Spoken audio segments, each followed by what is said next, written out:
একজন নারী হিসেবে বা পরিবারের অন্যতম জ্যেষ্ঠা সদস্য হিসেবে আমাকে কোনো শাস্তি দেওয়া হবে না, কিন্তু তাই বলে তো আমি চুপ করে বসে থাকতে পারি না।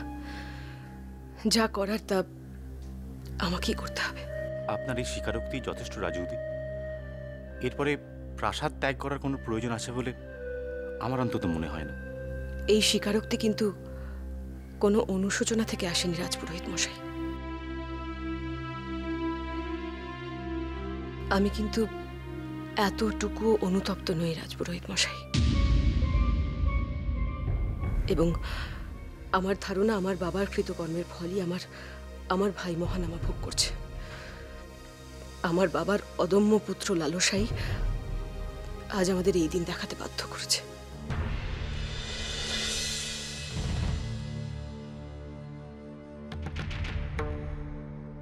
আমি অতীতকে পরিবর্তন করতে পারবো না রাজপুরোহিত মশাই, তবে একটা কথা আজ স্পষ্ট করে বলতে চাই। আমার ভাই আজ শুধুমাত্র পরিস্থিতির শিকার হয়েছে।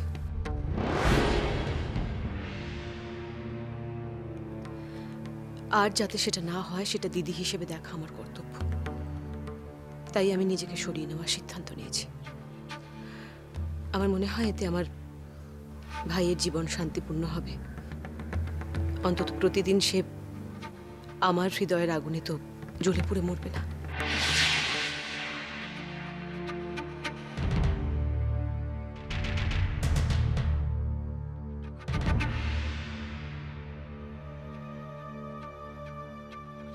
নিজেকে না সরিয়ে কুমারের পাশে থেকে কুমারকে সংশোধন করার চেষ্টা করাটাই কি যুক্তিসঙ্গত হতো না রাজবতী? কোনটা সঙ্গত আর কোনটা অসঙ্গত সেটা কি আমায় তোমার থেকে জানতে হবে জয়দ্রথ? তুমি একজন বাইরের লোক, বাইরের লোকের মতোই থাকো। আমাদের রাজ পরিবারের আভ্যন্তরীণ ব্যাপারে তুমি মাথা গলাবার চেষ্টা করো না, সেটা তোমার অধিকারের মধ্যে পড়ে না। আমি আমার অধিকার সম্বন্ধে যথেষ্ট সচেতন রাজবতী। আমাকে এখানে ডাকা হয়েছে বলেই আমি এই ধরনের মন্তব্য করলাম। তা না হলে আমি খুব ভালো করে জানি যে এসব বিষয় থেকে নিজেকে দূরে রাখা উচিত। আশা করি আমি চলে যাওয়ার পরও তুমি সেটা মনে রাখবে।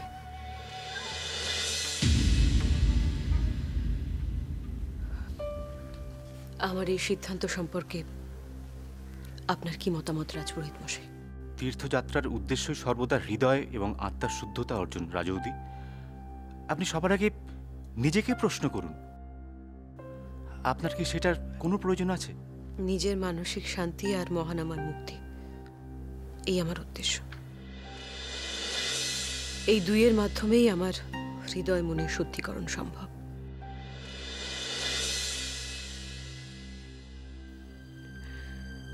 আপনার কাছে আমার একটা অনুরোধ আছে সভাপতি মশাই। বলুন রাজুদি, কি অনুরোধ আপনার? আমি চলে যাওয়ার পর দয়া করে আমার ভাই মহান আমাকে একটু দেখবেন, কারণ ও বেচারা বড় বড় একা হয়ে যাবে।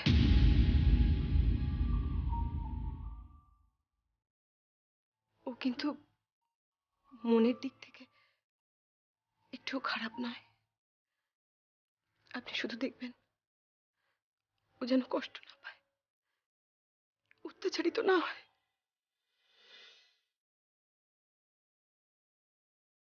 এরকম বলবেন না দিদি। আপনারা আমাকে পর ভাবতে পারেন, কিন্তু আমি চিরকাল আপনাদেরকে আপন ভেবেছি। আপনি, মহানামা, এরাই তো আমার শক্তি। এদেরকে ছাড়া আমি বাঁচবো কি করে? দিদি, আমি কি নিয়ে বাঁচবো? তুমি আমার একটা উপকার করতে পারো উপদেশ? তুমি আমার তীর্থযাত্রার ব্যবস্থা করে দেবে। দিদি, দয়া করে আপনার এই ভাইটাকে ছেড়ে চলে যাবেন না। আমাকে অনাথ করে দিয়ে যাবেন না দিদি। দয়া করুন দিদি আমার ওপর। দিদি, যাবেন না আমাকে ছেড়ে।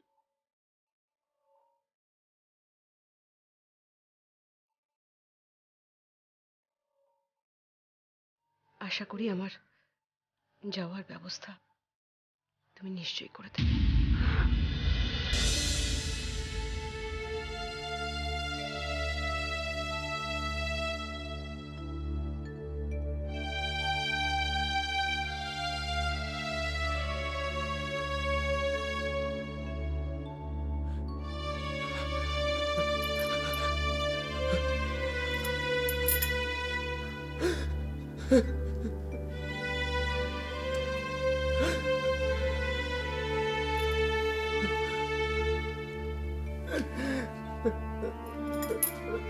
শান্ত হন মহারাজ, শান্ত হন। এই মুহূর্তে আপনি ভেঙে পড়লে চলবে না মহারাজ। জয়দ্রথ, আমি কি করে শান্ত হব? তুমি বলো জয়দ্রথ, আমি কি কোনোদিনও মহাজনামার সাথে কোনো বিচার করেছি, কোনো অন্যায় করেছি? বলো তুমি, আপনারা বলুন। আপনারা তো সবাই সবাই নিরপেক্ষ, আপনারাই বলুন। আমি কি কোনোদিনও মহান আমাকে রাজা হওয়ার থেকে বঞ্চিত করেছি বা করার চেষ্টা করেছি? সভাপতি মশাই আপনি বলুন, রাজপুরোহিত মশাই আপনি বলুন। চুপ করে থাকবেন। মহারাজ শুনুন, যেটা করা উচিত আপনি ঠিক সেটাই করেছেন। দয়া করে মনের মধ্যে কোনো রকম ক্ষোভ পুষে রাখবেন না মহারাজ। হ্যাঁ মহারাজ, হ্যাঁ, আপনার পিতা আপনাকে উত্তরাধিকারী হিসেবে নির্বাচিত করেছিলেন, তার যথেষ্ট কারণ ছিল। তাই সেক্ষেত্রে আপনার অনুতপ্ত হওয়ার কোনো কারণ নেই মহারাজ। মহারাজ, আমরা সবাই আপনার পাশে আছি, প্রয়োজন হলেই ডাকবেন। এবার আমাদের অনুমতি করুন। আমরা আসি মহারাজ।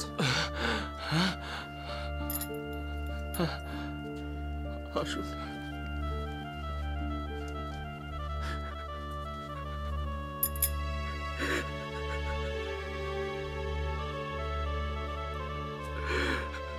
মহারাজ, মহারাজ দয়া করে এবার শান্ত হন।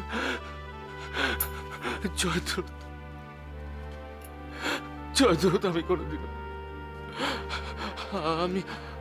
কোনোদিনও দুঃস্বপ্নেও ভাবিনি, যে দিদি আমাদের এইভাবে ছেড়ে চলে যাবে। জয়দ্রথ, আমি কোনোদিনও দুঃস্বপ্নেও ভাবিনি। ঈশ্বর,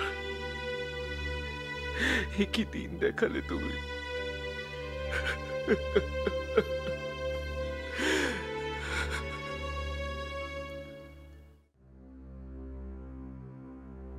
দিদি, সন্ধ্যা আরতি সময় হয়ে গেছে, প্রসাদন করবেন না?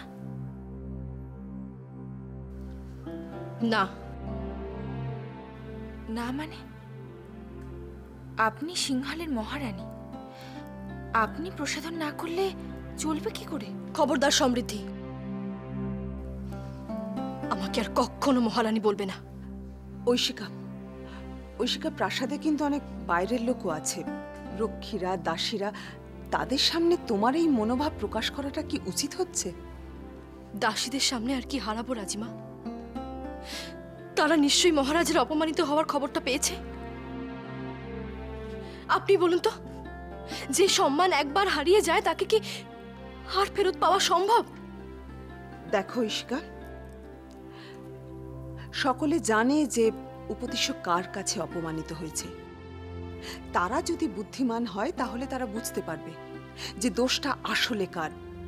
সুতরাং তোমার এতটা লজ্জিত বা কষ্টবোধ করার কোনো কারণ নেই। জানি রাজিমা, তবে স্মৃতি বলেও তো একটা কথা আছে, আর খারাপ স্মৃতি মানুষকে বারবার যন্ত্রণা দেয়। রাজৌদির সেই কথাগুলো আমি যে কিছুতেই ভুলে উঠতে পারছি না রাজিমা। আমার মনের মধ্যে সেই কথাগুলো কাঁটা হয়ে বিঁধছে। কি করে বলুন তো রাজিমা, কি করে রাজৌদি মহারাজকে এত বড় বড় কথা বলতে পারলেন? একজন জন্মদাত্রী মায়ের সম্পর্কে কেউ কুকথা কি করে বলতে পারে রাজিমা? নাকি মহারাজ ছোট রানীমার সন্তান বলে ওনাকে যা খুশি তাই বলা যায়? ওনার সম্মান নিয়ে খেলা করা যায়, ওনার গায়ে হাত তোলা যায়? বলুন রাজিমা।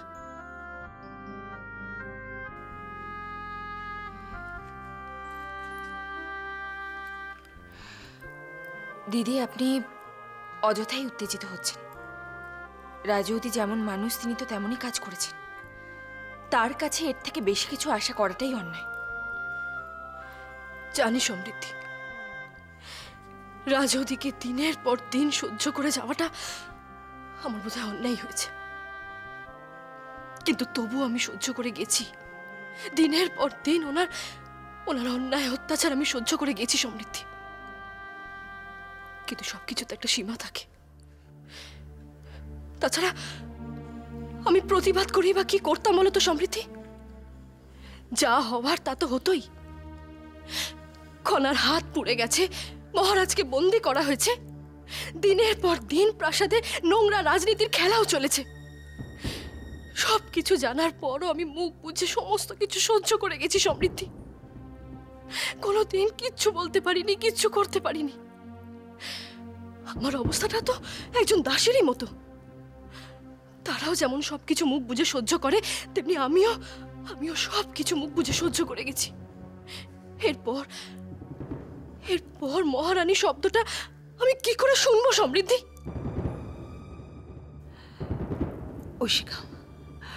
ঐশিকা এরকম বলো না। না রাজিমা, আমি ঠিকই বলছি। এই সমস্ত অলংকার, মুকুট এসব পরেই একজন মহারানী হওয়া যায় না। মহারানী হওয়ার জন্য অধিকারের প্রয়োজন হয়, সম্মানের প্রয়োজন হয়। আমার সেসব কিছুই নেই রাজিমা, কিছুই নেই আমার, কিছুই নেই আমার সেসব, কিছুই নেই।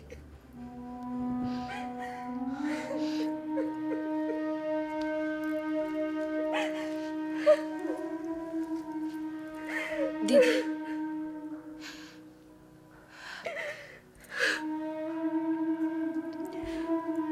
আমি আর কখনো রানীমার মতো সাজবো না রাজিমা, কখনো প্রসাধন করবো না, মুকুট পরবো না, কিচ্ছু করবো না, আমি কিচ্ছু করবো না।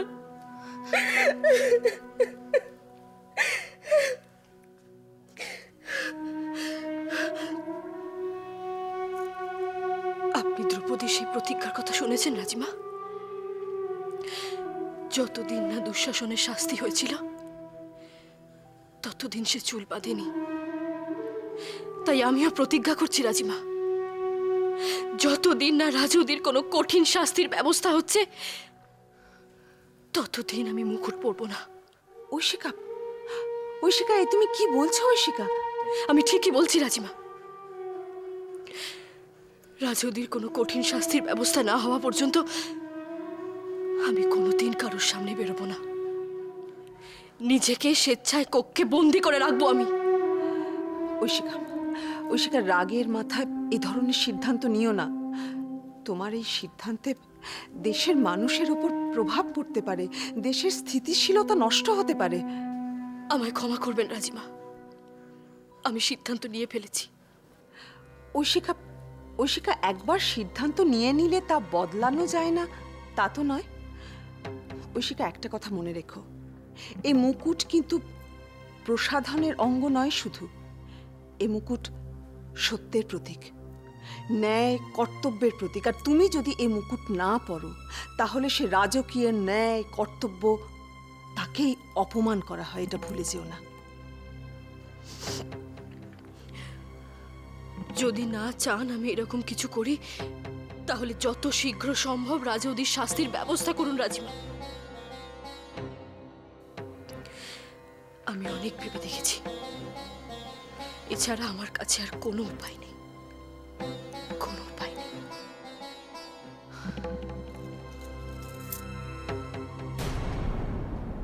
রাজিমা,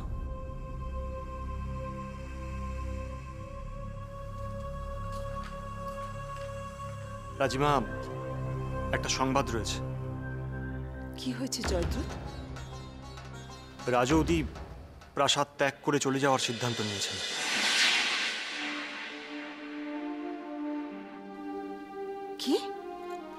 কি বললে? ত্রিজটা প্রাসাদ ছেড়ে চলে যাবে? হ্যাঁ রাজিমা, আমাদের সকলের সামনে তো তিনি সেরকমই বললেন।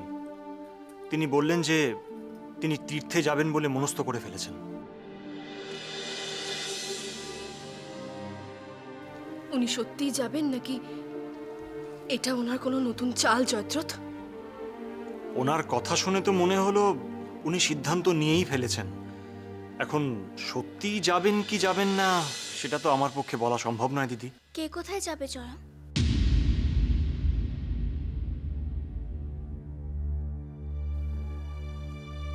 কি হলো, তোমরা সবাই চুপ করে গেলে কেন? বলো কে কোথায় যাবে?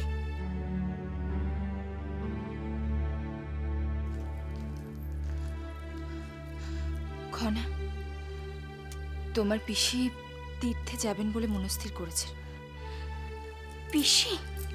হ্যাঁ খনা, তিনি সেই কারণে প্রাসাদ ত্যাগ করবেন বলেছেন।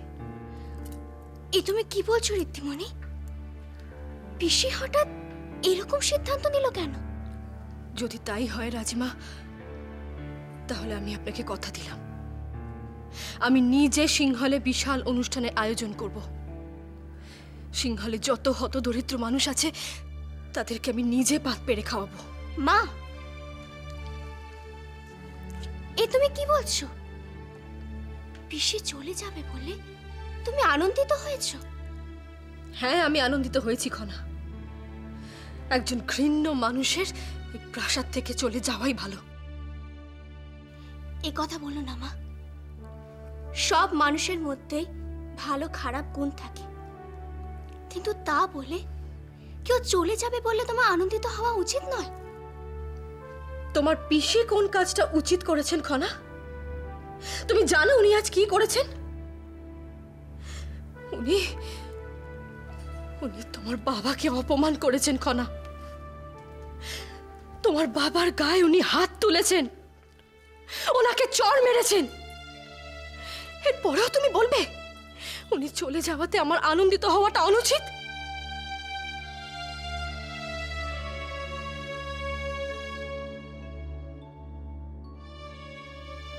পিসি বাবাকে চড় মেরে ঠিক করেনি, এটা পিসির করা উচিত হয়নি মা।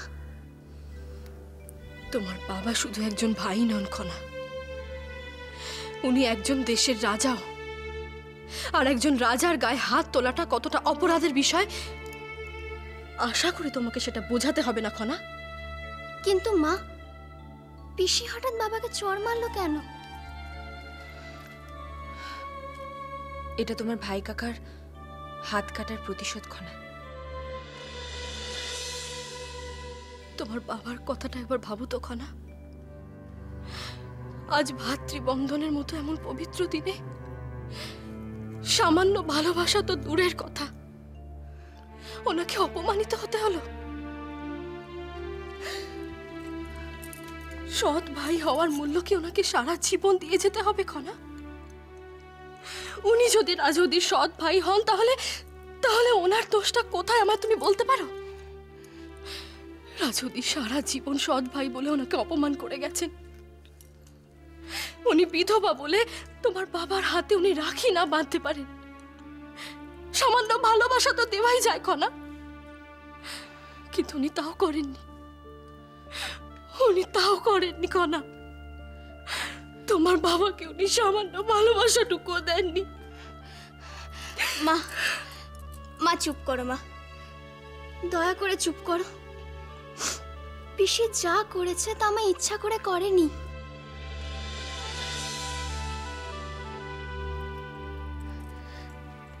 বাবা যেমন পিসির ভাই হয়, তেমনি ভাই কাকাও তো পিসির ভাই হয়, তাই না?